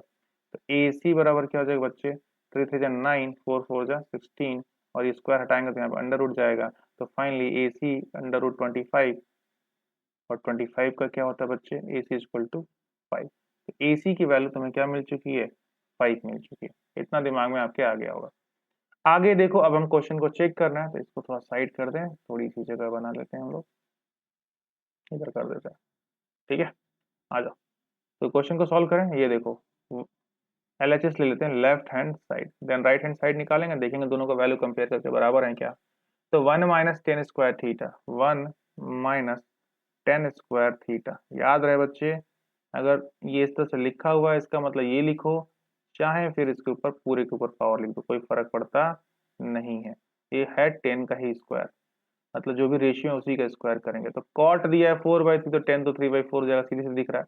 बट फिर भी मन के संतुष्टि के लिए, अच्छा इसको और भी लिख लो, 1 प्लस 10 थीटा लिखा, तो मैं चाहूँ तो इसको 10 थीटा का होल स्क्वायर भी लिख सकता हूँ। थोड़ा सा फील होता है ऐसे लिखने पे, बाकी तो धीरे धीरे आपको भी प्रैक्टिस हो जाएगा, धीरे धीरे आप मेरे साथ इस बात को एक्सेप्ट कर लेंगे कि हाँ सीधे लिख सकते हो आप। अब क्या करेंगे, 1 माइनस 10, 10 देखो तो इसके लिए थीटा बोला बच्चे, अच्छा ये थीटा है, ठीक है ना। थोड़ा सा यहाँ पे एरर कर लें, ए कर लीजिए, अदरवाइज ये सब थीटा मानना चाहिए था, तो ए मानना चाहिए था। चलिए मैं इसको ए बोल दे रहा हूँ, क्वेश्चन को रेक्टिफाई करते हैं। तो 10 थीटा बोला, थीटा के लिए क्या होगा बच्चे, परपेंडिकुलर, यहाँ देखो थर्ड नंबर वाले को 10 कहते हैं, तो परपेंडिकुलर अपॉन क्या हो जाएगा, परपेंडिकुलर अपॉन बेस हो रहा है। तो 1 माइनस परपेंडिकुलर 3 है भाई थीटा के लिए, देखो सामने 3 है और बेस क्या है 4 है, तो 3/4 पूरे का अपॉन कर लो। 1 प्लस 10 स्क्वायर थीटा, स्क्वायर भी बच्चे छूट रहा है देखो, 1 प्लस 10 स्क्वायर थीटा, तो 10 थीटा वही 3/4 ही निकल के आने वाला, पूरे का होल स्क्वायर कर लो। और इस तरह से ये क्या हो जाएंगे यहाँ पे, 1 माइनस 3 का स्क्वायर 9, 4 का स्क्वायर 16, पूरे का अपॉन कर लो, 1 प्लस 3 का स्क्वायर 9, ये 16। कई बच्चे मारे होशियारी क्या करते हैं, ये 1 को 1 से काटेंगे और 9/16 को 9/16 से काट देंगे। यार देखो जब भी माइनस प्लस बीच में होना तो कभी ऐसी गलती मत करना, इसको इससे मत काट देना, ठीक है ना। ये कर सकते थे कब, जब 1 यहाँ पे ऐसे कट, ऐसा होता मान लो a इंटू बी हो, तो यहाँ पे ए हो तो काट सकते हो, ए बी हो तो पूरा काट सकते हो, ठीक है ना। मतलब ए हो तो कट सकता है, बी हो तो बी से बी कट सकता है, ये पॉसिबिलिटी। बट यहाँ पे मैं A plus B upon A B लिखूँ, मतलब ए इंटू बी लिखूँ, तो अब ये नहीं काट सकते क्योंकि ऊपर क्या हो गया, पॉजिटिव साइन आ गया, तो ये नहीं कर सकते। मान लो ऐसे दिया हो ए प्लस बी, ये होता है तुम लोग कंफ्यूजन में, उसको दूर कर रहा हूँ, ए माइनस बी दिया है अपॉन तुम्हारे पास क्या दिया है, ए दिया है, और यहाँ पे क्या दिया है, ए प्लस बी दिया है। तो देखो ये भी मल्टीपल के फॉर्म में है, ये भी मल्टीपल के फॉर्म में है। देखो भाई अल्टीमेटली क्या है, एक एक टर्म है, ये क्या एक टर्म है, ब्रैकेट में कर दिया तो एक सिंगल टर्म एक सिंगल टर्म, इन दोनों के बीच क्या है, मल्टीप्लाई का साइन है। ये एक टर्म है और एक ये टर्म है, तो ए प्लस बी को काट सकता है। यहाँ पे प्लस अगर यहाँ आ जाता है तब नहीं काटता, लेकिन यहाँ पे प्लस है ही नहीं, मतलब दो टर्म है, दोनों टर्म आपस में मल्टीप्लाई कर रहे हैं, और यहाँ नीचे भी दोनों टर्म आपस में मल्टीप्लाई कर रहे हैं। कहीं भी प्लस माइनस आ जाए तो बात बिगड़ जाएगी, इन दोनों के बीच में प्लस माइनस आ जाता तो भी बात बिगड़ जाती, तभी भी नहीं काट सकते थे। तो ये ध्यान रखना, छोटी सी बात थी जो मैं आपको बता दे रहा हूँ। बहुत बच्चे परेशान रहते हैं इन्हीं सब चीजों को लेके। कैलकुलेशन आना चाहिए, अच्छे से आना चाहिए। 16 का मल्टीप्लाई करो 1 में, -9 करो तो क्या हो जाएगा, 16 माइनस 9 अपॉन 16, एलसीएम लोगे तो यही मिलेगा, पूरे का अपॉन 16 का 1 में मल्टीप्लाई करो तो 16 प्लस ये 9 है, तो 9 को ऐसे नोट कर दोगे, अपॉन 16 कैंसिल आउट हो जाएगा। अब 16 में से 9 जाएगा, कितना बचेगा 7, फिर 9 1 10 6 16, तो 7 बचेगा। और नीचे क्या है, 16 9 कितना होता है, 16 4 20 25 25। तो इस तरह से आपका 1 minus 10 square theta 1 plus 10 square theta का वैल्यू आपको मिला 7/25, ये LHS था। अब चलिए राइट हैंड साइड को देख लेते हैं एक बार थोड़ा। तो राइट हैंड साइड में क्या दिया है, कॉस स्क्वायर ए, तो कॉस का फॉर्मूला क्या होता है, बेस अपॉन हाइपोटेनस। तो इस थीटा के लिए बेस कौन है 4, हाइपोटेनस कौन है 5, वो तो बदलता ही नहीं है हाइपोटेनस। तो यहाँ पे लिख लो, चलो एक बार नोट ही कर लें क्वेश्चन को, cos square A minus sine square ए, ये बेस अपॉन हाइपोटेनस हो चुका, तो बेस है ए के लिए 4 और हाइपोटेनस है 5, ये देखो 4 5। साइन के लिए परपेंडिकुलर अपॉन हाइपोटेनस, तो 3/5। अच्छा दोनों में स्क्वायर दिया, दोनों का स्क्वायर लगा दो, ये भी स्क्वायर ये भी स्क्वायर। अब यहाँ देखो तो आगे 4 का स्क्वायर क्या होगा 16 है, 5 का स्क्वायर क्या होगा 25, माइनस 3 का स्क्वायर 9 होगा, 5 का स्क्वायर 25। एलसीएम ले लीजिए, तो 25 का एलसीएम 25 ही होता है, और फिर 25 1 तो 16, 25 1 तो -9 मल्टीप्लाई करेंगे तो फाइनली 16 में से 9 जाएगा तो कितना बचेगा 7 और अपॉन 25। एंड हेंस आपको क्या दिख रहा है, एलएचएस जो था जिसकी वैल्यू 7/25 है, आरएचएस आया जिसकी वैल्यू 7/25 है, दैट मीन्स एलएचएस जो है आपका इक्वल है बच्चे राइट हैंड साइड के। इट मीन्स जो आपको ऊपर दिया हुआ है ये क्या है, इक्वेशन राइट है, जस्टिफाई कर रहा है कि दोनों आपस में क्या है, तो इक्वल का साइन है, बराबर है। क्लियर है। तो मेरे ख्याल से ये क्वेश्चन नंबर 8 भी तुम्हारे भेजा में अच्छे से घुस गया होगा। फ्राई मत कर देना, ठीक है ना, भेजा फ्राई नहीं होना है, भेजा को बचा कर रखना है, ताकि आगे के लेक्चर्स को हम लोग अच्छे से समझ पाएंगे, मतलब अगले क्वेश्चन को देख पाएंगे। तो ये क्या कह रहा है, in a triangle ABC right angle at B if tan A is equal to 1/√3 find the value of sin A into cos C plus cos A into sin C, sin A into cos C minus sin A into sin C। देखो अभी तुमसे फिर से वही question है बच्चे, देखो जल्दीबाजी में क्या करेंगे, अब मैं मान लो एज स्टूडेंट कर रहा हूँ, जल्दी में हूँ, आराम से करूंगा तो सही करूंगा भाई, जो भी करेगा आराम से वो तो सही करेगा। एक राइट एंगल बना दिए है ना, फिर मैंने कहा यहाँ से ABC ऐसे लिख दिया, बिना सोचे लिख दे रहे हो, ठीक है ना, तुमने क्या कर दिया, अच्छा तुमने मान लो कोई और आएगा तो वो ऐसे लिखेगा ABC, बिना सोचे नहीं, रुको क्वेश्चन को पढ़ो और ध्यान से देखो क्वेश्चन में क्या क्या बातें कर रखा है। क्वेश्चन में तुम्हें ए के बारे में चर्चा है, तुम्हें सी के बारे में चर्चा है ना, तो ए और सी कभी भी राइट एंगल नहीं बन सकते। हालांकि इस क्वेश्चन में बोल दिया in a triangle ABC right angle at B, अगर नहीं भी बोलता ना तो भी ये ध्यान रखना था, ए और बी कोई क्वेश्चन में ये ए है यहाँ पे सी है, ये आपके राइट एंगल नहीं बन सकते हैं, तो यहाँ पे सुधारेंगे और फाइनली इधर सी जाएगा और इधर बच्चे बी आएगा, और यहाँ तो ए आपका है ही। आ जाओ वापस सॉल्व करते हैं। 10 इक्वल टू क्या दिया है, गिवन आपको है 10A इक्वल टू 1/√3। अब तुम देखो 10 का फॉर्मूला क्या होता है, परपेंडिकुलर अपॉन बेस, ए के रिस्पेक्ट में परपेंडिकुलर कौन है 1, और बी के रिस्पेक्ट में परपेंडिकुलर कौन है √3।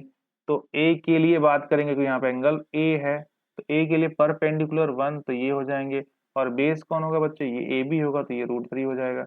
अब ये निकाल लेते कितना होगा, देखो तो ए सी का स्क्वायर बराबर साइड के स्क्वायर का सम √3 का स्क्वायर प्लस 1 का स्क्वायर, तो ये ए सी बराबर क्या होने वाले हैं, अंडर रूट चले जाएगा बच्चे, √3 का स्क्वायर 3 होता है, 1 का स्क्वायर 1 होता है, 3 1 4, 4 का रूट निकालेंगे तो 2 मिलेगा, तो एसी की वैल्यू क्या मिल गई 2 मिल गई। अब देखो वैल्यू रख दो फटाफट काम बन जाएगा। साइन ए बराबर क्या होता है बच्चे, साइन ए बराबर परपेंडिकुलर अपॉन हाइपोटेनस। अब ये ध्यान रखना साइन तो वही रहेगा, कॉस तो फॉर्मूला वही रहेगा, ए और सी वाली कहानी बनेगी, तो इसको ध्यान से, साइन ए के लिए आप क्या करोगे, परपेंडिकुलर अपॉन हाइपोटेनस, तो 1/2 हो जाएगा। पहला क्वेश्चन सॉल्व कर रहा हूँ, पहला क्वेश्चन 1/2, डॉट का मतलब होता है बच्चे मल्टीप्लाई, या नहीं लिखा होगा तो भी इसका मतलब मल्टीप्लाई, मल्टीप्लाई कॉस सी, तो सी के पास भाग के जाना, ये रहा मेरा सी, सी के लिए क्या होगा बेस अपॉन हाइपोटेनस, तो बेस भी लकली 1 ही है और हाइपोटेनस कौन है 2 है, तो ये मल्टीप्लाई 1/2 प्लस क्या है बच्चे कॉस ए है, तो कॉस ए के लिए क्या कहानी होगा, ये ए है, ए के लिए क्या होगा बेस, और अब क्या होगा आपका हाइपोटेनस, तो क्या हो जाएगा ये √3/2 हो जाएंगे बेस अपॉन हाइपोटेनस जब चलोगे तो। ऐसे ही आपके पास साइन सी है, तो साइन सी के लिए यहाँ पे आ जाओ वापस, तो ये क्या है बच्चे, इसके लिए आपको क्या करना है परपेंडिकुलर अपॉन हाइपोटेनस, तो ये √3/2 यहाँ ऊपर चला जाएगा। अब देखो तो इस कंडीशन में क्या होगा, 1 1 का मल्टीप्लाई 2 2 का मल्टीप्लाई मतलब 1/4, भाई डिनोमिनेटर का डिनोमिनेटर में न्यूमिनेटर का न्यूमिनेटर में, प्लस √3 मल्टीप्लाई करेगा तो क्या हो जाएगा 3 बन जाएगा, 2 2 जा 4 बन जाएगा। और इस तरह से अगर मैं आगे बढ़ूं तो एलसीएम लेंगे 4, ऊपर क्या हो जाएगा 4 1 जा 4 1 और 4 1 जा 3, मतलब 4/4, और बच्चे ये आपस में कैंसिल हो जाएंगे, फाइनली आपका आंसर आ जाएगा 1। तो पहले का क्वेश्चन क्या है, का आंसर क्या है 1। समझ में आया ना क्वेश्चन, मेरे ख्याल से तो बहुत अच्छे से क्लियर हो गया होगा। ये रूट का मल्टीप्लाई रूट में जब भी करोगे तो सेम वैल्यू निकल के आ जाती है, √3 into √3 3, √4 into √4 4, √10 into √10 10। Question number 2 same ऐसे ही करना है, कुछ भी इसमें रॉकेट साइंस नहीं लगाना है। तो cos A into cos C minus sine A into sine C आपको दे रखा है। तो cos A का वैल्यू क्या होगा, आ जाओ A पे, तो बेस और हाइपोटेनस तो √3/2। कुछ नहीं यार, बहुत सिंपल सा है, मल्टीप्लाई का साइन। cos C, तो cos C कहाँ है बच्चे, ये रहे। इनके लिए बेस अपॉन हाइपोटेनस, भाई C के लिए बेस कौन है, 1 है, और हाइपोटेनस कौन है, 2 है, तो 1/2। और बाकी साइन क्या है बच्चे, माइनस का साइन तो माइनस लगा दीजिए। अब क्या बारी है, साइन है तो परपेंडिकुलर अपॉन हाइपोटेनस, तो ये 1/2, मल्टीप्लाई का साइन लगा लीजिए। अगली बारी किसकी है, साइन सी की, तो सी के लिए क्या होगा, परपेंडिकुलर अपॉन हाइपोटेनस, तो ये √3/2। क्या बात है, कट के जीरो आ रहा है देखो। √3 का ऊपर मल्टीप्लाई करेंगे 1 में, तो दुनिया में किसी में मल्टीप्लाई करो 1 का वही रह जाता है वैल्यू। 2 2 जा 4 माइनस ये 1 का मल्टीप्लाई ऊपर √3 रह जाएगा, 2 2 जा 4, और इसका सेम वैल्यू है तो कट के क्या मिलेगा हमें, जीरो। तो ये क्वेश्चन नंबर 2 का सॉल्यूशन था। तो होपफुली आपको अभी तक जितनी मैंने बातें बताई हैं दिमाग में एकदम अच्छे से बैठ गया है। चलिए तो नेक्स्ट क्वेश्चन को देखें क्या कहता है। क्वेश्चन नंबर 10 कहता है in a triangle P Q R right angle at Q. क्या बात है, इसने राइट एंगल तुम्हें बता दिया है, तो एक ट्राइंगल आपको क्या करना है, पी क्यू आर बनाना है। बहुत इजी सा क्वेश्चन है, बच्चे परेशान होते हैं ऐसे क्वेश्चनों को देख के, बट घबराना नहीं, बड़ा आसानी से सॉल्व हो जाने वाला है। पी क्यू आर, यहाँ पे उसने क्यू को बोल दिया राइट एंगल है, तो क्यू को राइट एंगल आपको अलॉट करना पड़ेगा। बाकी पी और क्यू के लिए, पी और आर के लिए फ्री हो, कहीं भी रख दो। तो ये पी और आर हो चुका है। अब यहाँ पे क्या रिलेशन दे रहा है, ये पी आर है मतलब हाइपोटेनस, और क्यू आर जो है आपका वो क्या है, इनका सम क्या है 25, और पी क्यू क्या है आपको 5 सेंटीमीटर। तो पी क्यू तो साफ साफ बताया, बट डायरेक्ट पी आर या फिर आर क्यू को नहीं बता रखा है। Determine the value of sine P cos P and tan P. Sine P cos P और टेन पी की वैल्यू बतानी है। तो देखो एक काम करते हैं ना, हम इसको एक्स बोल देते हैं पी आर की लेंथ को, और आर क्यू की लेंथ को वाई कह देते हैं, थोड़ा आसान हो जाएगा, वरना मिक्स हो जाता है, पी आर आर क्यू 50 बार लिखो तो चीजें मिक्स होने लगती हैं। तो एक्स वाई के फॉर्म में हम लिख लेते हैं। मतलब हमारे पास गिवन डाटा क्या है, हमारे पास गिवन डाटा है, एक तो हमारे पास पी क्यू की वैल्यू है, वो है आपका 5 सेंटीमीटर। दूसरा आपके पास क्या है, एक्स, पी आर को क्या बोले हो, वाई बोले हो, नहीं एक्स बोले हो, तो एक्स, और आपने क्यू आर को क्या बोले हो, क्यू आर को वाई बोले हो। तो एक्स प्लस वाई की वैल्यू क्या दे रखा है आपको, 25 दे रखा है। अब यहाँ बुद्धि काम नहीं कर रहा है, भाई ये लेंथ पते होंगे, ये साइड पता होगा, तभी तो साइन पी कॉस पी की चर्चा होगी। तो कैसे निकालें, तो भैया लेंथ मिसिंग हो तो हम क्या करते हैं, हम हाई क्या करते हैं, पाइथागोरस का थ्योरम इस्तेमाल करते हैं। तो यहाँ पे क्या मिलेगा, यहाँ पे देखो पाइथागोरस अगर इस्तेमाल करें तो X square equal to what, 5 का स्क्वायर प्लस वाई का स्क्वायर, ये मिल जाएगा आपको। देखो ये मैं कैसे सोच पा रहा हूँ कि मुझे यहाँ पे पाइथागोरस इस्तेमाल करना चाहिए। तो देखो सिंपल सा कहानी, जब भी साइड मिसिंग हो तो तुम्हें पाइथागोरस यूज करना ही पड़ेगा, और कोई ऑप्शन ही नहीं है। कुछ कर सकते हो क्या, कहीं भी साइन पी का निकालने का तरीका है क्या, नहीं, तो कुछ ना कुछ तो कॉपी में गोजना पड़ेगा। तो मैंने कहा ठीक है, हम काम करते हैं, एक बार हाइपोटेनस का स्क्वायर करके देख लेते हैं, कहीं कुछ बात बन जाए तो ठीक है, नहीं बनेगा तो छोड़ देंगे, फिर कुछ और तरीका सोचेंगे, कुछ और तिगम लगाएंगे, कुछ तो करके आंसर लाना पड़ेगा। तो हमने कहा चलो पहला अप्रोच तो यही होना चाहिए जो हम लोगों ने सीख रखा है। तो X square 5 square Y square हो गया बच्चे, इसको इधर ले आओ वाई को, तो ये हो जाएंगे x square minus y square equal to what, 5 का स्क्वायर 25। इसको बोल दो इक्वेशन नंबर 1। अब चूंकि देखो यहाँ पे x plus y equal to 25 दिया है बच्चे, तो यहाँ पे किसी एक की वैल्यू रख दूंगा तो काम बन जाएगा। तब y के फॉर्म में चले जाएंगे तो कटना आसान हो जाएगा, या क्वाड्रेटिक बने, कुछ भी बने, मतलब इजी हो जाएगा। सबको एक फॉर्म में रखेंगे। अब एक्स वाई दो टर्म्स हैं और दोनों ही टर्म मिसिंग है तो काम नहीं चलेगा, एक टर्म मिसिंग हो तो बात बनेगी ना। तो यहाँ से चलो निकाल लेते हैं, एक्स की वैल्यू निकाल लेते हैं। तो एक्स इक्वल टू क्या हो जाएगा बच्चे, 25 माइनस वाई, ये मिल जाएगा ना। अगर एक्स यहीं छोड़ दे, वाई को उधर भेज दीजिए तो ये मिल जाएगा, और एक्स की जगह यहाँ उठा के वैल्यू क्या कर दीजिए, पुट कर दीजिए। तो 25 माइनस वाई का होल स्क्वायर, जिसका मान वो करो, वाई निकालोगे तो एक्स रखोगे, वाई स्क्वायर से चलता रहेगा, वाई स्क्वायर इक्वल टू 25। ए का स्क्वायर 25 का स्क्वायर क्या होता है बच्चे, 625। अच्छा मैं लिख दूं एक बार, हाँ। तो 25 का स्क्वायर ए का स्क्वायर प्लस बी का square minus 2ab 25 into y minus y का स्क्वायर इक्वल टू 25। अब यहाँ पे 25 का स्क्वायर कितना होता है, 625। वाई स्क्वायर की वैल्यू वाई स्क्वायर ही रहेंगे, माइनस 25 दूना 50 y minus y square equal to 25, ये तो कैंसिल आउट हो रहा है, तो -50y इक्वल टू 25, ये इधर जाएगा तो -625।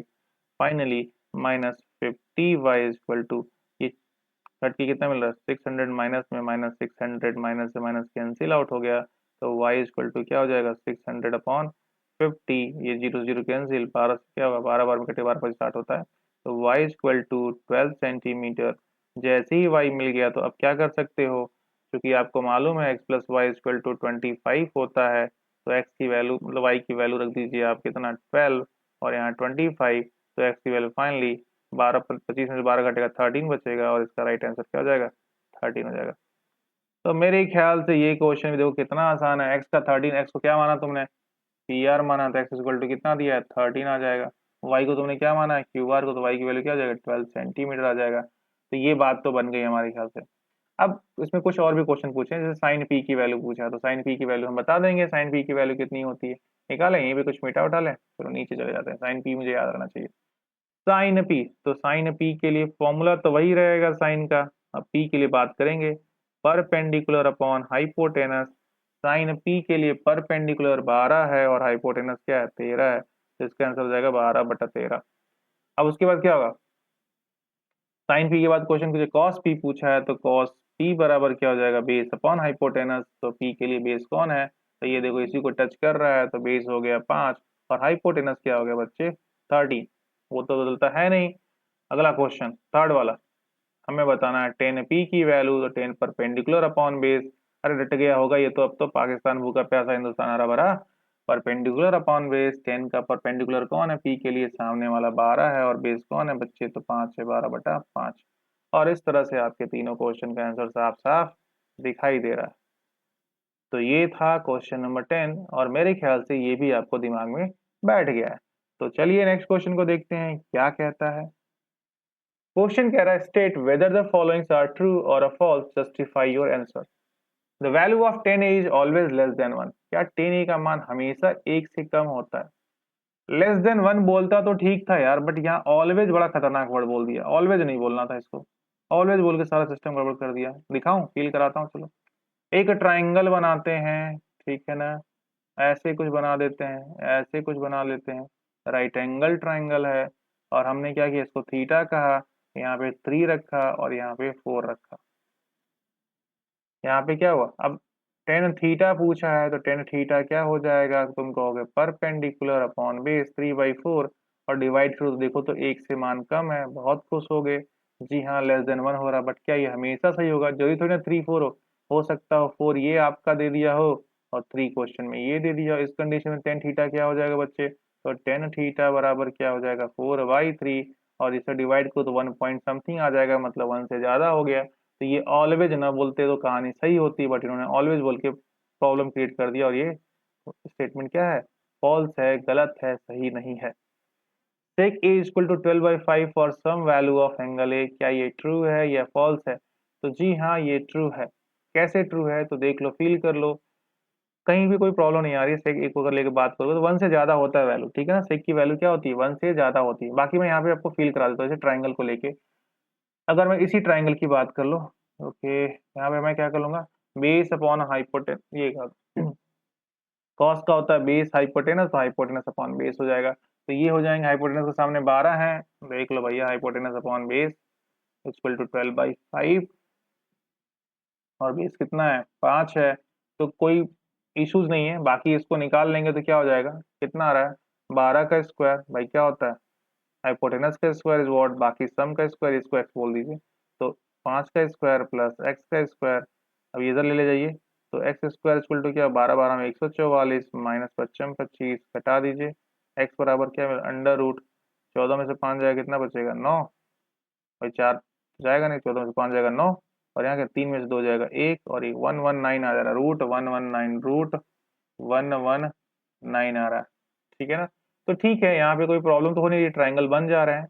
और एक और बात मैं बता दूं, इसका सम और इसका sum should be greater then 12 किसी भी ट्राइंगल को बनने के लिए। तो क्या ये सही है, 119 किसके आसपास में, अगर आप देखो तो किसके स्क्वायर के बहुत ही ज्यादा नियरेस्ट फॉर्म में है। तो 9 का 10 का 100 होता है, 11 का 121 होता है, लगभग 11 की वैल्यू के आसपास है, मान लेते हैं 11 जंक्शन कर ले 121 की कंडीशन में, तो ये 11 आ जाएगा। तो इन दोनों का sum should be greater then इससे, मतलब दो साइड का सम हमेशा क्या होना चाहिए, तीसरे से बड़ा होना चाहिए किसी भी ट्राइंगल को बनने के लिए। और ये ट्राइंगल के बनने के रूल को फॉलो कर रहा है, कहीं गलत नहीं हो रहा। देखो तो 11 5 कितना हो गया 16, 12 से बड़ा है कि नहीं, 12 11 कितना हो गया 23, 5 से बड़ा है कि नहीं, 5 12 कितना 17, 11 से बड़ा है कि नहीं। किसी भी ट्राइंगल को बनने के लिए ये रूल फॉलो होना चाहिए। दो साइड का sum a plus b must be greater than कितना होना चाहिए, मतलब थर्ड वाले से सी से, दो साइड का हमेशा तीसरे से ज्यादा होना चाहिए साइज, वरना फिर वो ट्राइंगल बनेगा नहीं, नहीं बनेगा तो पूरी कहानी ही वर्थलेस हो जाए, मतलब यूजलेस हो जाएगी, वर्थलेस बोल रहा हूँ, बेकार हो जाएगी, कोई मतलब नहीं रहेगा। आ जाओ तीसरे क्वेश्चन पे, देखो क्या है, मैं सब चीजों को देखो डिटेल में बता रहा हूँ, पेशेंस के साथ चीजों को सीखिए, और फिर क्या ही कहूँ, चैप्टर मजेदार हो जाएगा, इंटरेस्टिंग हो जाएगा, फन हो जाएगा, है ना। चलो, cos A is the abbreviation used for cosecant of angle A। देखो क्वेश्चन सिंपल सा आपसे यही कह रहा है कि क्या cos A कोसेकेंड का शॉर्ट फॉर्म है, कोसेकेंड को ही रिप्रेजेंट करके हम cos लिखते हैं, ये आपसे पूछना चाह रहा है। तो अगर तुम्हें याद हो तो मैंने बताया था साइन ई हो गया बच्चे, इसमें आता था, फुल नेम इसका होता था, इसका शॉर्ट फॉर्म हम साइन यूज करते थे। कॉस का कोसाइन हुआ करता था, जिसके 3 अक्षर लेते थे तो कॉस मिलता था, सब में 3 3 अक्षर लेते थे। टेन का क्या होता था बच्चे, टेन का टेंजेंट होता था, उसका एब्रिविएशन क्या होता था, टेन होता था। कॉट का क्या होता था, कोट टेंजेंट होता था बच्चे, तो यहाँ पे क्या होता था, कॉट कॉट बन जाते थे। फिर इसका क्या होता, सेक का आता था, सेक का सेकेंट होता था, तो इसका शॉर्ट फॉर्म सेक होता था। फिर कोसेक का कोसेकेंट होता था, कोसेकेंट, इसका फॉर्म होता था कोसेक। क्यों कोसेक किया, क्योंकि 3 अक्षर लेते तो कॉस और कॉस मैच कर जा रहा ना, ऐसा ना हो, क्लियरिटी रहे, इसलिए हम लोग क्या करते हैं, कोसेक पूरा लेते हैं, स्पेलिंग कोसेक लिख लेते हैं, ठीक है ना। तो कॉस कोसेकेंड का फॉर्म नहीं है भाई, कोसेकेंड किसका है, कोसेकेंड तो कोसेक के लिए है, कॉस किसके लिए, कॉस तो कोसाइन का है, और यहाँ कोसेकेंड बोल रहा है, तो ये भी ऑप्शन गलत।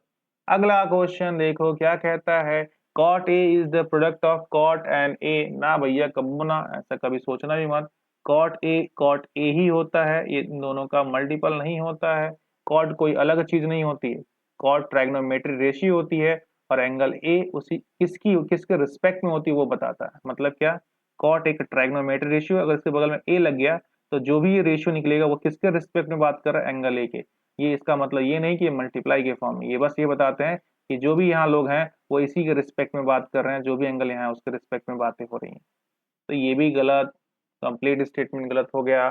Sign theta equal to 4/3 for some angle theta, क्या साइन थीटा का मान 4/3 हो सकता है किसी एंगल थीटा के लिए, नहीं भैया, स्टेटमेंट गलत है, साइन थीटा का मान कुछ भी कर लो एक से ज्यादा नहीं होता है, गलत हो जाएगा, ठीक है ना। तो यहाँ तो साइन थीटा का मान एक से ज्यादा है, तो यहाँ पे स्टेटमेंट साफ साफ गलत है।